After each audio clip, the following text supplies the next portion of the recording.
এনসিপির কোন নেতা কর্মীর দিকে চোখ তুলে তাকাবেন না। প্রত্যেককে রাজনৈতিক দলকে ঐক্যবদ্ধভাবে একই সাথে সাথে একই গণতান্ত্রিক উত্তরণের জন্য আমরা যে সংস্কার প্রস্তাবগুলো দিয়েছি, এই সংস্কার প্রস্তাবে আশি বাস্তবায়নের মধ্য দিয়ে একটি গ্রহণযোগ্য নির্বাচনের দিকে যেতে হবে। সেটির পূর্বে দৃশ্যমান বিচার এবং সংস্কার নিশ্চিত করতে হবে। আমাদের আপার হাউসে অবশ্যই বিয়ার নিশ্চিত করতে হবে। প্রত্যেকটা উপজেলায় প্রত্যেকটা ইউনিয়নে প্রত্যেকটা ওয়ার্ডে এনসিপির কমিটিগুলোকে সুসংগঠিত করুন। আর আমরা খবর পাচ্ছি যারা এনসিপিকে যোগ দিতে চায় তাদেরকে বিভিন্নভাবে ভয়ভীতি দেখানো হয়।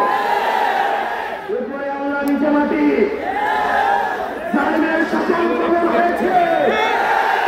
এনসিপির কোন নেতা কর্মীর দিকে চোখ তুলে তাকাবেন না। আমরা গণতান্ত্রিক উত্তরণের জন্য একটা রাজনৈতিক দল